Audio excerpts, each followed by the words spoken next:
Tome o seu lugar. Bispo Renato, por favor, vem aqui.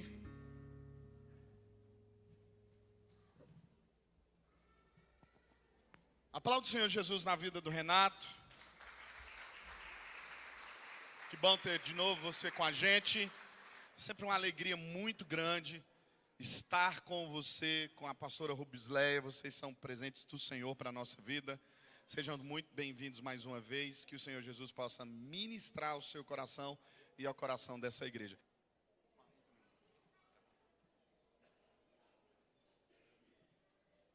Glória a Deus. Amém. Sempre muito bom estar com os irmãos. Sempre muito inspirador, sempre muito abençoador, enriquecedor, muito agradável. Já tenho amigos aqui, é bom ver alguns rostinhos. Fico muito feliz em estarmos juntos, muito feliz mesmo. Bem, eu quero que você abra a sua Bíblia no primeiro livro de Reis, capítulo 17. Nós vamos ler do 9 ao 14. Primeiro livro de Reis, capítulo 17, do 9 ao 14. Essa vai ser a leitura. Eu só quero fazer algo aqui, irmãos. Eu vou obedecer o que está no meu espírito, porque pode ser que abençoe alguém. Então, assim, deixa eu te entregar uma palavra. E eu não sei exatamente com quem Deus quer falar.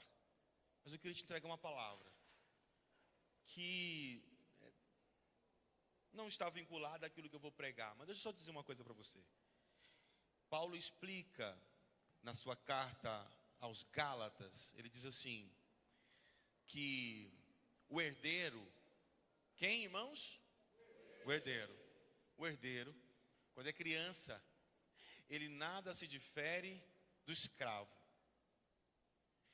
Então, ele não manifesta toda a riqueza que ele tem. Não faz diferença nenhuma. Quando ele é criança, ele não se difere do escravo. É preciso que ele cresça para que ele receba toda a sua herança, aquilo que ele tem de direito, para que ele entenda quem ele é e que aí se diferencie daquele que é escravo. Então, eu estou com essa palavra no meu coração, imagino que deve ser para alguém aqui. Para mim eu sei que já estou pegando para mim. Então deixa eu te falar uma coisa. Às vezes nós temos tanta promessa, estamos cheios de promessa, assim como o herdeiro tem uma herança para receber. Nós só acessamos quando crescemos. Então, enquanto formos meninos, e você e eu precisamos buscar todas as características infantis, toda a imaturidade, todo o princípio que não amadureceu em nós, toda a verdade que não cresceu, porque enquanto estivermos vivendo sem a manifestação do crescimento e da maturidade, né, de Deus em nós, vamos viver sendo dono de tudo, mas não tendo nada. Então, pensa um pouco, sabe, irmãos, estava ouvindo o bispo Paulo falando aqui, e eu pensando, né, lembrando que conversamos aqui no podcast um pouco antes, por que algumas terras recebem a semente e produzem tão rapidamente? Eu acredito que a diferença está no quão pronto está a nossa mentalidade, o quanto nós amadurecemos, né, para praticar aquilo que ouvimos. Então pensa um pouquinho nisso. Quando você pensar assim, por que o outro vai e eu não vou? Por que o outro alcança e eu não alcanço? Por que o outro avança e eu não avanço? Quando você pensar nisso, pensa nesse conceito. Só herda quem cresce. Quem ainda é criança vive igualzinho o escravo, mesmo tendo tudo à disposição. O texto que a gente vai ler é 1 Reis, capítulo 17, do 9 ao 14, que diz assim: vá a Sarepta em Sidom e more ali. Naquele lugar mora uma viúva. Eu estou lendo na versão fácil de ler, na VFL, essa é a versão. Não sei se vai ter aqui, se tiver a VFL aí, fica mais fácil de acompanhar. Então, recomeçando, né? Deus está dizendo para Elias: vá a Sarepta em Sidom e more ali. Naquele lugar mora uma viúva a quem eu ordenei que lhe dê comida. Então Elias foi para Sarepta e ao entrar pela porta da aldeia, viu uma viúva que estava apanhando lenha para o fogo. Elias disse: pode me trazer um pouco de água para beber? Enquanto ela ia procurar a água, Elias acrescentou: e um pedaço de pão, por favor. A mulher respondeu: garanto a você perante o Senhor seu Deus que não tenho pão, só tenho um pouco de farinha numa vasilha e um pouco de azeite de oliveira na jarra. Hoje vim apanhar 2 gravetos para assar em casa a última comida que tenho. Meu filho e eu pensávamos comer essa comida e depois morrer de fome. Elias disse à mulher: não se preocupe, vá e faça a comida que disse, mas primeiro me faça um pãozinho de farinha que tem, e traga para mim. Depois cozinhe para você e seu filho. O Senhor, Deus de Israel, diz: aquela vasilha de farinha nunca acabará, nem se esgotará o azeite, e assim continuará até que o Senhor mande chuva à terra. Que o Senhor, a minha oração é que o Senhor faça com que essa palavra seja viva nos nossos corações, em nome de Jesus. Diga comigo assim: a farinha não acaba e o azeite não seca. Diga de novo: a farinha não acaba e o azeite não seca. Agora eu quero que você imagine aquela mulher sustentando o profeta, cozinhando, e ela olhando para aquele pouquinho, né, de azeite, para aquele pouquinho de farinha que ela tinha, e ela não estava profetizando, ela não falava sobre o futuro, ela falava sobre aquilo que ela via.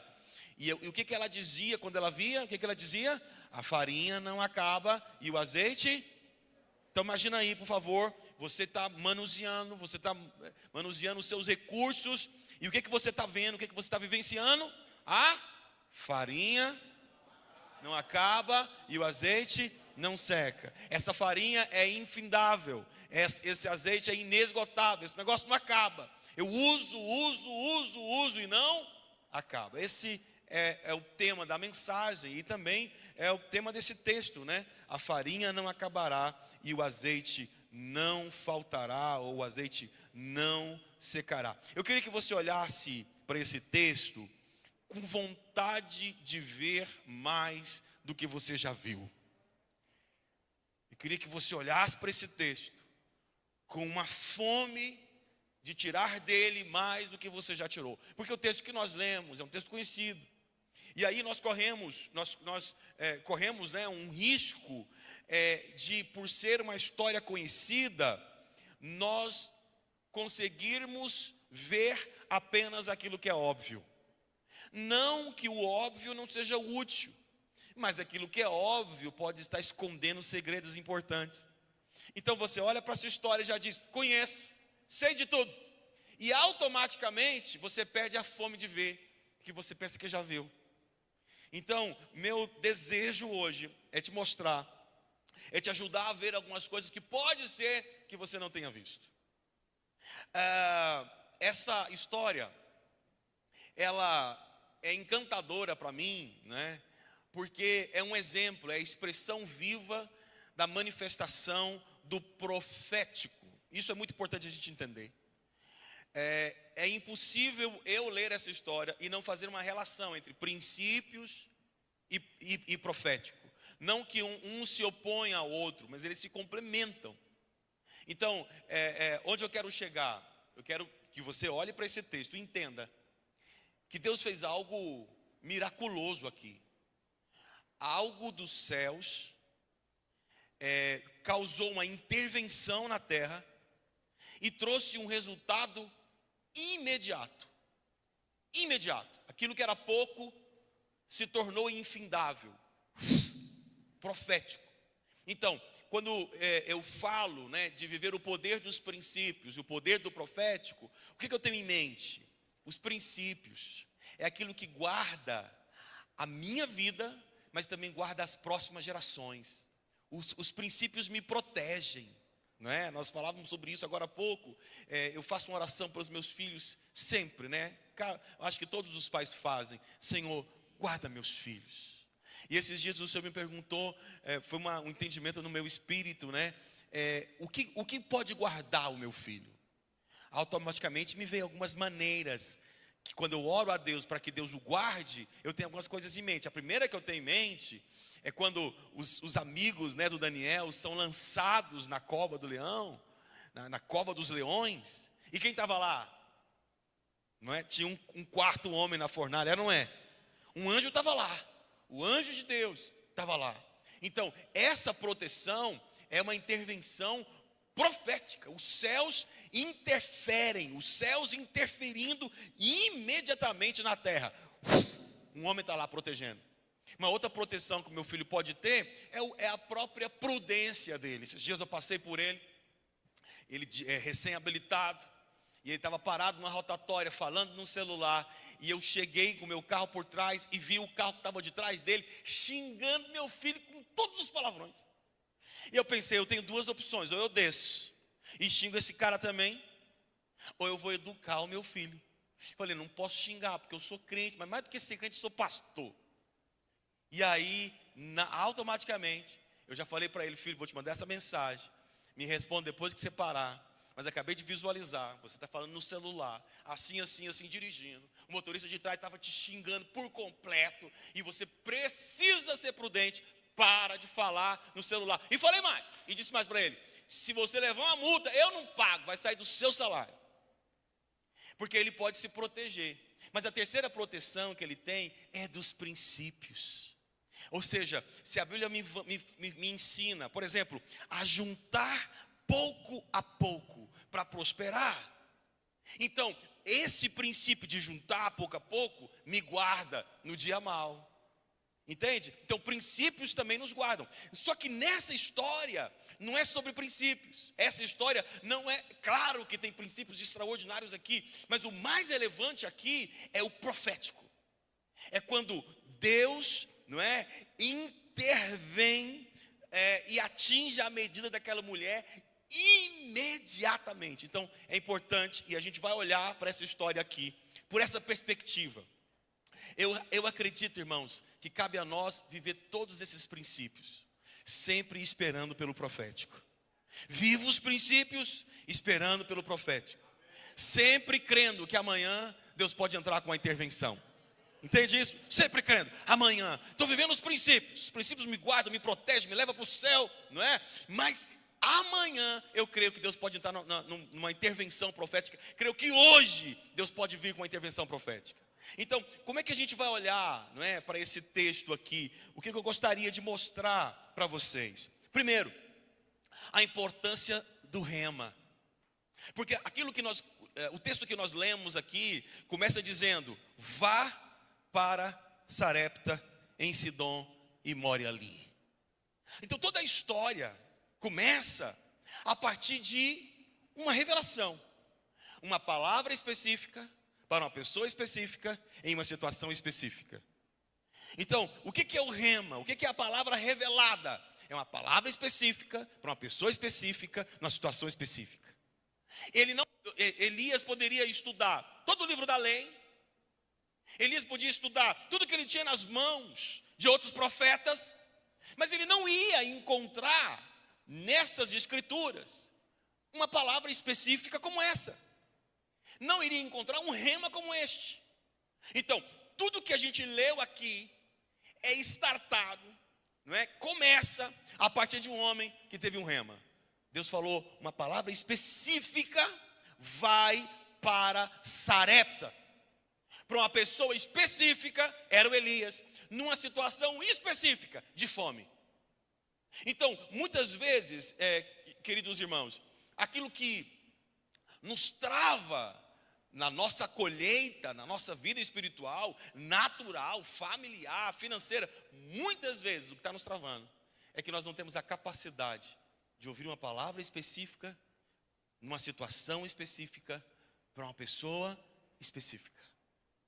Aqui nós poderíamos parar tudo e mergulhar num assunto extremamente enriquecedor, que é: qual foi a última vez que eu acessei essa voz, que eu escutei essa voz?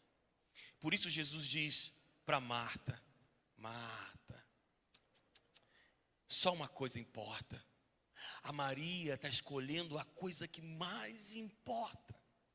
Porque ainda que ocorra muito, irmãos, imagina o Elias sem o rema.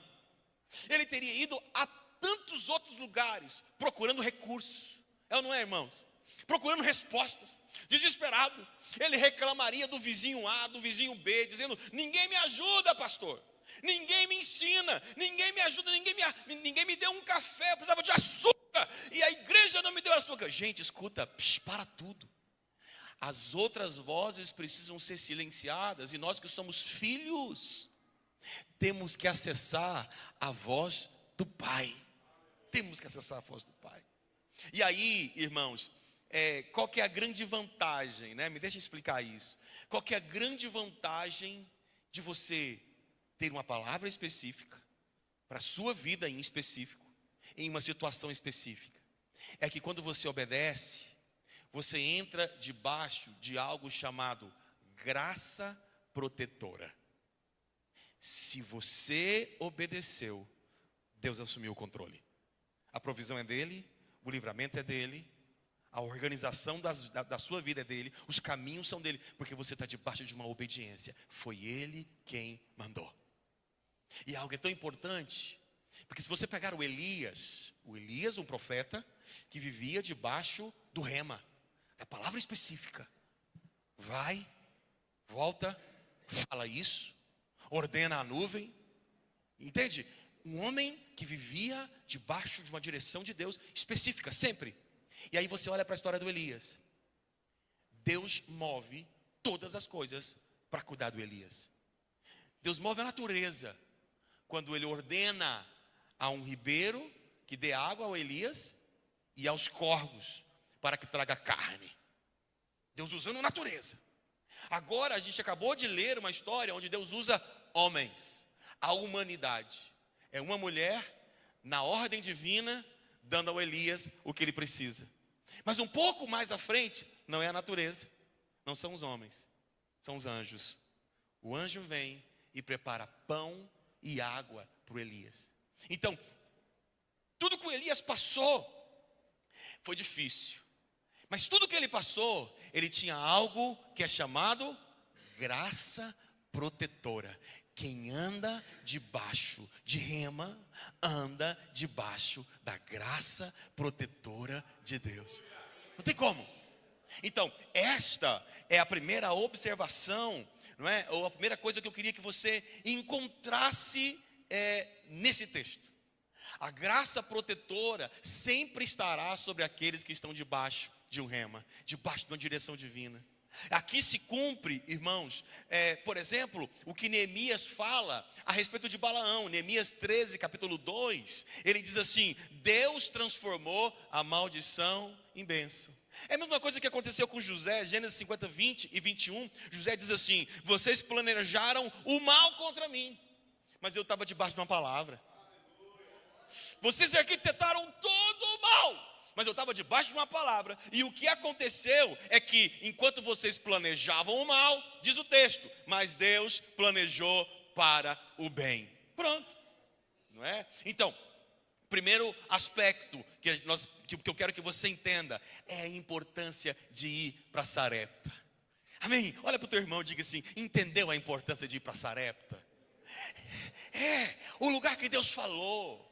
O lugar que Deus falou. Esses dias até compartilhei isso com Paulo. Tantas coisas no meu coração, tantas coisas no meu coração. E o Espírito Santo me mostrou um texto, 1 Pedro 3,9. E ele diz assim: não devolva mal com mal, nem ofensa com ofensa, mas ore por aqueles que te feriram, para que Deus libere bênção sobre vocês. Falei: epa! Então as minhas bênçãos estão retidas, enquanto eu não abençoo aqueles que me feriram, está abençoado. Vou liberar isso. Então, aquela palavra foi uma palavra específica, para uma pessoa específica, para uma situação específica. Rema. Quando nós estamos debaixo de rema, ainda que os outros planejem o mal, Deus transforma o mal em bênção. Transforma a maldição em bênção.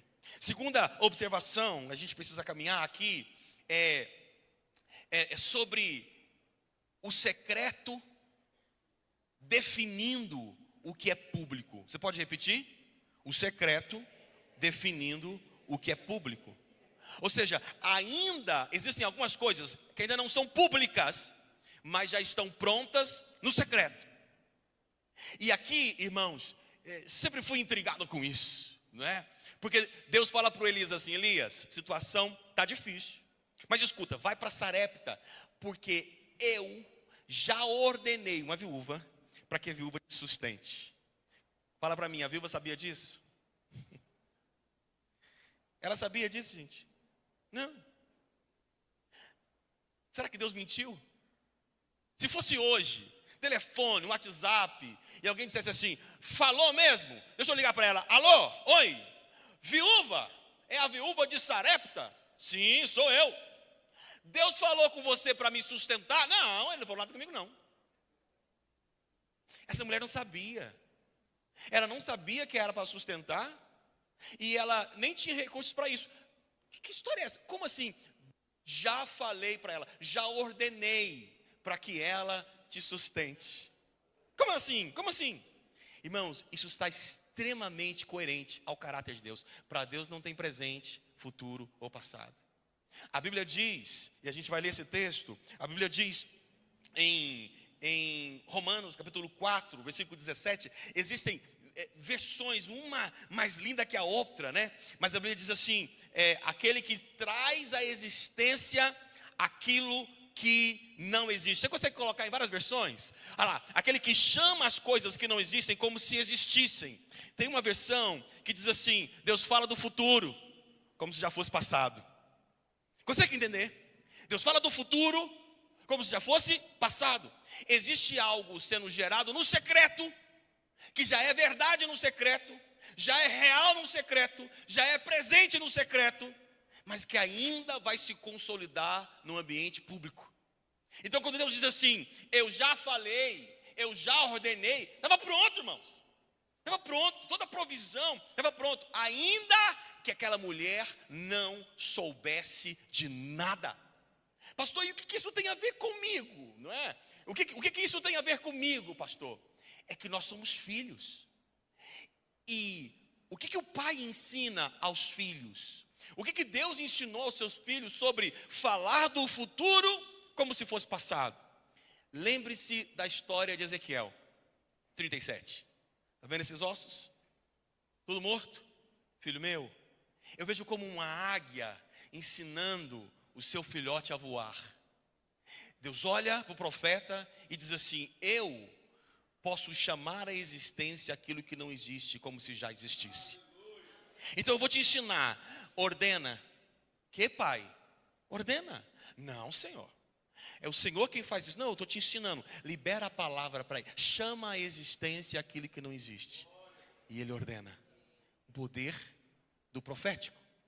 Então, quando Deus diz: eu já ordenei, vai para lá, porque eu já ordenei.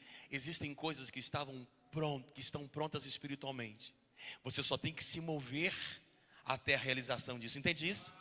A gente estava compartilhando, né, agora a história da transformação da água em vinho.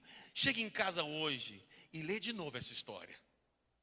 Porque eu sempre imaginei que quando Jesus toca ou manuseia a água que estão naquelas jarras, naqueles vasos, já se torna vinho. A história não narra assim. Os servos daquela casa pegam aquelas jarras, né, para ficar mais prático de entender. E o que tem lá dentro? Água. Jesus ora ali, e o que tem lá dentro? Água. E eles levam água para o mestre daquela cerimônia. E quando o mestre da cerimônia pega aquela água para beber, é aí que se torna vinho. Então, no mundo secreto, no mundo da nossa oração, no mundo espiritual, estava pronto. Entende isso? Estava pronto.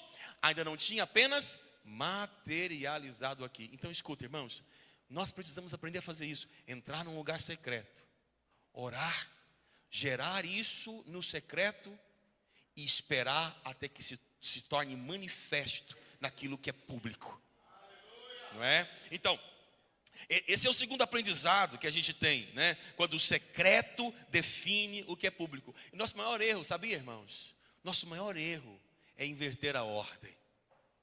É tentar fazer com que algo seja verdade publicamente, quando não é verdade secretamente.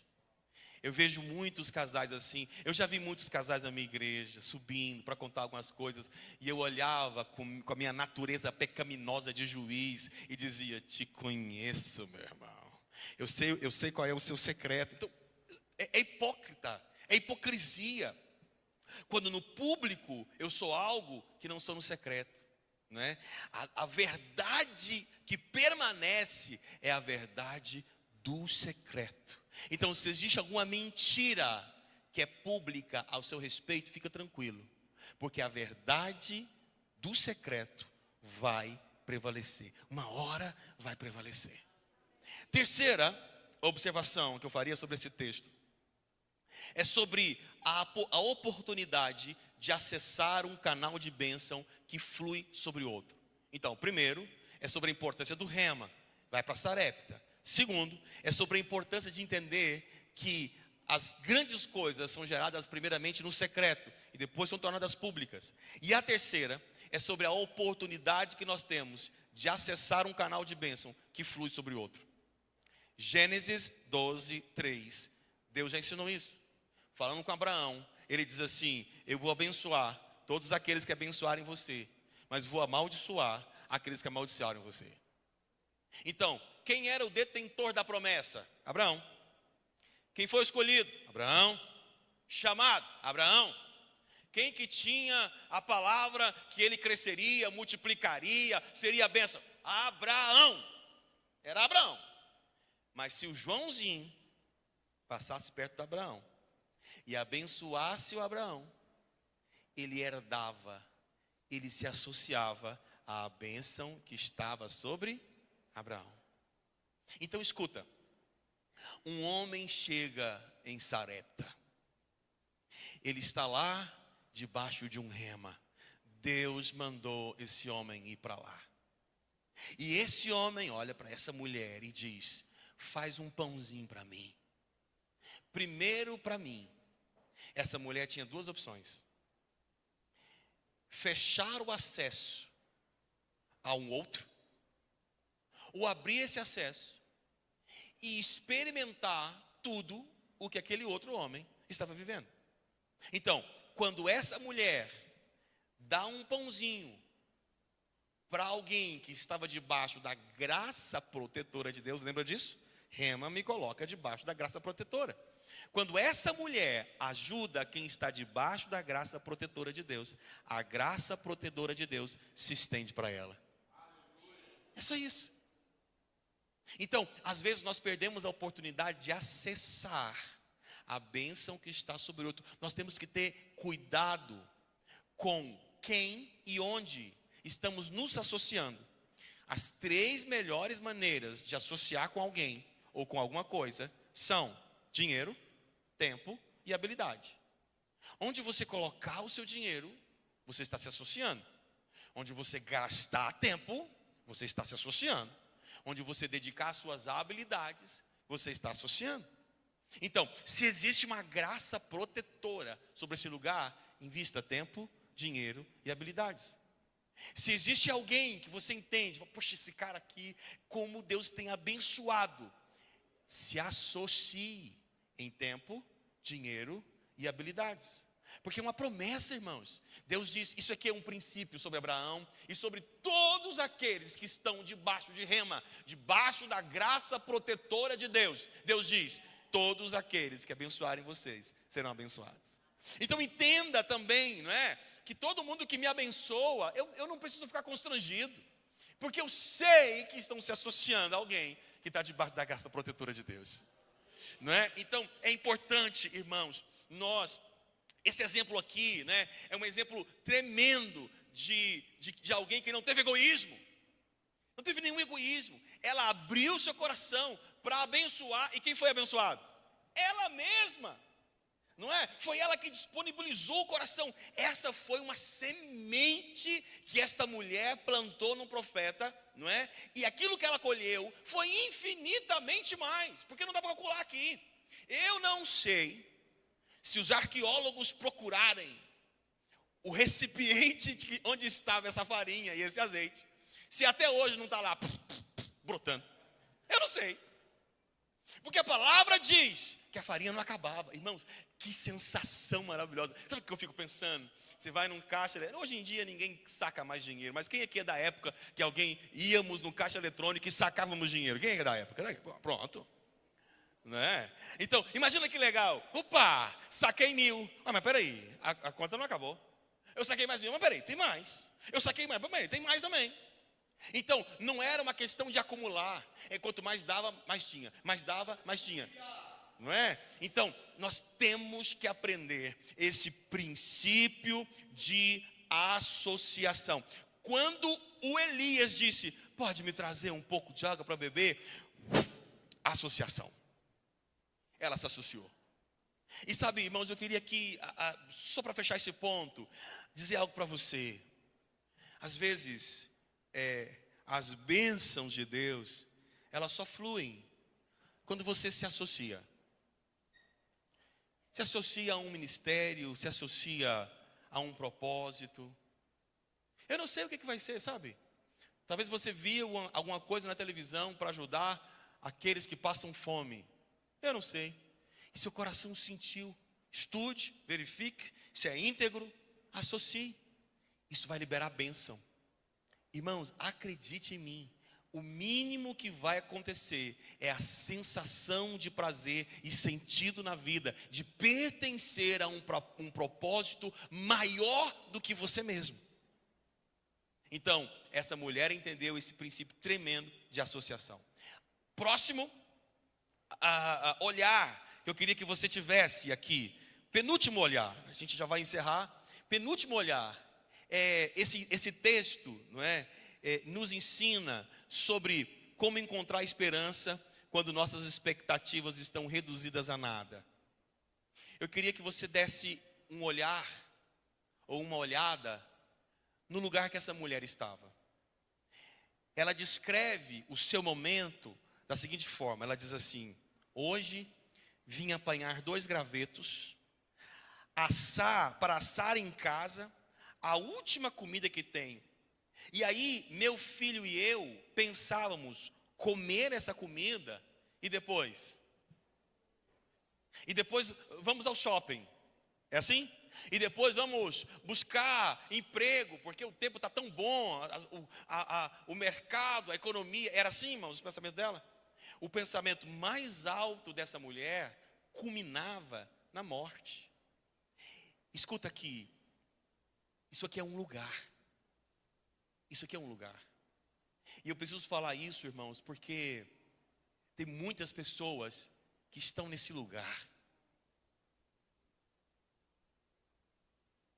E eu já estive nesse lugar. E eu sei que lugar que é esse. Onde as expectativas são reduzidas a nada. E onde o caminho parece ser apenas a morte. Eu sou de uma família que me faz ter sempre muito cuidado. Eu tenho 2 primas que se suicidaram de formas terríveis. Porque em alguns momentos da nossa vida, as expectativas parecem sumir. Então, eu preciso que você olhe para esse texto agora, porque o amor de Deus foi tão grande, não só pelo Elias. Irmãos, essa história toda não foi só pelo Elias. Deus queria mudar a história dessa viúva. Então, o que eu tenho para te dizer, escuta. Se você está neste lugar que a viúva de Sarepta estava, olha para mim. Se você está nesse lugar, esse lugar onde você diz, eu vou apenas colher alguns gravetos e depois eu morro. Eu vou fazer apenas alguma coisa insignificante, algo bem pequenininho e depois a minha vida acabou. Se você está neste lugar, olha o que acontece com essa mulher. Essa mulher estava presa numa mentalidade, cultura, convicções, ela estava presa naquele lugar. Mas um homem que estava nas mesmas circunstâncias, escuta, mesmas circunstâncias e não no mesmo lugar. Ele tinha carência de comida, tal como ela. Estava com fome, assim como ela. Debaixo do mesmo sol, debaixo da mesma crise, debaixo da mesma seca, debaixo da mesma liberação espiritual, igualzinho a ela, mas não pensava como ela. Então, o que mudou, não é? A vida dessa mulher, o que mudou? Repito, quando ela acessa uma mentalidade diferente, uma fé diferente, uma palavra diferente. Como é que é, viúva? Não, eu estou pensando em morrer. Por quê? Não, porque não tem comida. Deixa eu te falar, eu não tenho comida e eu estou pensando em viver. Quer viver comigo? Quer viver como eu vou viver? Então, escuta, para aquele que está nesse lugar, catando gravetos. Irmãos, onde você cata graveto? No céu. Irmãos, olhando para cima. Quem cata graveto está olhando para onde? Para baixo, para o chão. Essa mulher não levantava a cabeça. Mas quando ela encontrou um homem que mesmo estando nas mesmas circunstâncias, não estava no mesmo lugar, ela entendeu, peraí, eu não preciso morrer. Eu posso mudar de lugar, mesmo sem mudar as circunstâncias. Oh Deus, você pode mudar do lugar que você está. A tua fé pode mudar de lugar, a tua visão pode mudar de lugar, teu ânimo pode mudar de estágio, teu coração pode mudar, mesmo que as circunstâncias não mudem. E eu termino. Eu queria que você olhasse para esse texto,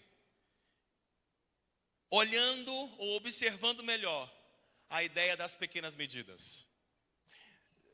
Deus fala conosco tanto nas grandes medidas quanto nas pequenas medidas. E eu quero te ensinar algumas coisas aqui, muito rapidamente, né, sobre o que eu aprendo com as pequenas medidas. Quem aqui já viveu em pequenas medidas? Lembra, amor, daquela época que a gente era pobre? Irmão, para quem não entendeu a brincadeira, as medidas não estão tão altas assim. Mas todos nós vivemos medidas pequenas, sim ou não?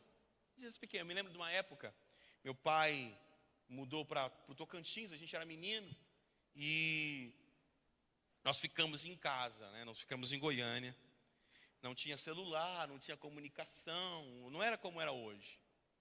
E nós ficamos em medidas muito pequenas. Então, eu me lembro muito bem de um dia que minha mãe disse assim, nós temos apenas um ovo, então deixa para Thalita, né, que é minha irmã mais nova, porque vocês já chegaram da escola e podem ficar em casa, mas ela ainda vai, então deixa para ela.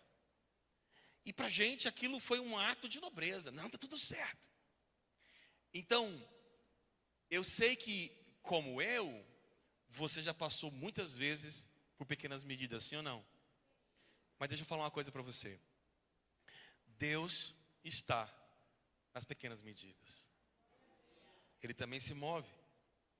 A gente tem que entender que as pequenas medidas, né, elas fazem parte de um propósito de Deus para alguns momentos na nossa vida. É assim mesmo.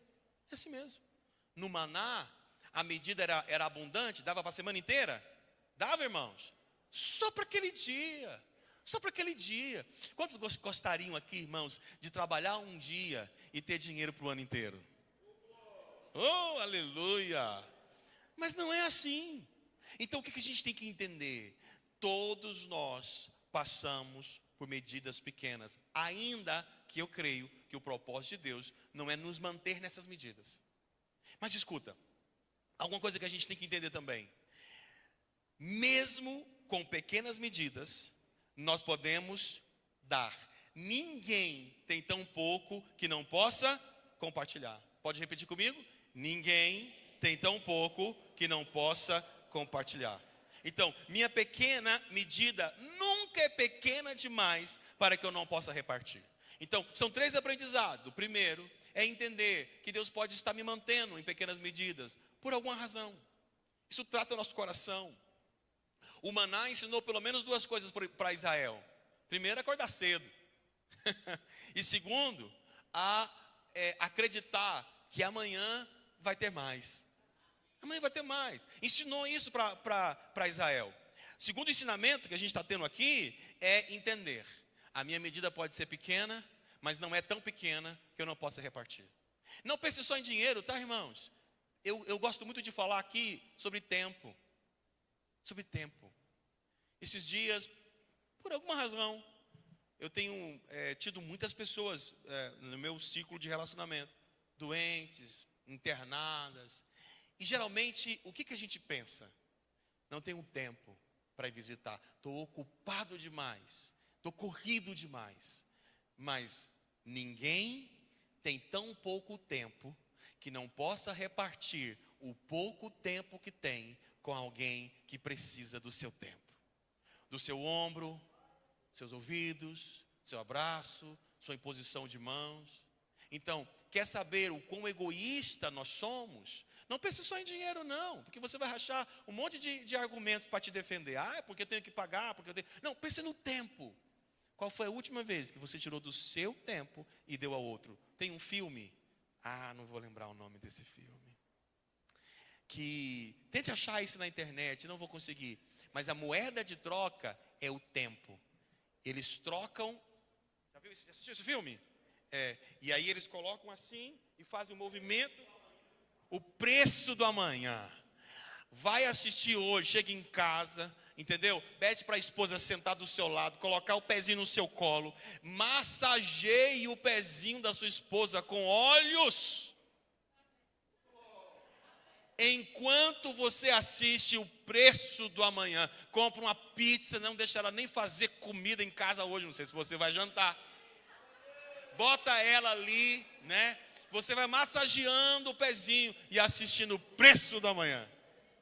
Para que você possa entender, irmãos, que ninguém tem tão pouco tempo que não possa compartilhar um pouco do seu tempo para quem precisa de tempo.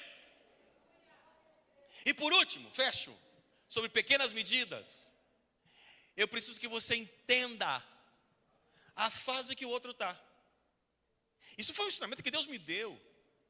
Porque me adoeci várias vezes por ver pessoas que poderiam dar mais do seu tempo, dar mais das suas habilidades, dar mais do seu dinheiro, mas não davam. E eu me adoeci muitas vezes com isso. Ficava magoado, chateado, irado. E depois eu entendi. E Deus falou comigo: se eles querem dar essa pequena medida, use a medida que eles dão. Pronto, não se importa, porque a colheita da medida que eles usam é deles, não é sua. E isso tem apaziguado meu coração, irmãos, quando eu marco algo e o líder diz: não posso, tem tempo, não tenho isso. Quando isso acontecia, mas agora, irmãos, já não tem mais um de leão. No máximo um miadinho de um gatinho. Porque eu estou entendendo que a obra de Deus é assim. Eu faço a obra com as medidas disponíveis. Com as medidas disponíveis. Então, eu preciso compreender a pequena medida do outro. Eu não posso me irritar. Entende isso, irmãos? Queria mais atenção. Queria mais cuidado. Queria mais isso do outro, do marido, da esposa, do filho. Calma, entenda as medidas que o outro possa te dar. O Elias pegou só um pedacinho de pão. Era a medida que poderia dar. Se ele não tivesse aceitado aquela medida, o milagre da farinha, da multiplicação, não teria acontecido. Então, o último ensinamento é esse: gratidão. Se você pode me dar só 5 minutinhos do seu tempo, eu estou grato. Se você pode estar parcialmente na reunião que eu marquei, é essa a sua medida, eu sou grato. Porque a gratidão aplicada na tua pequena medida gera milagre.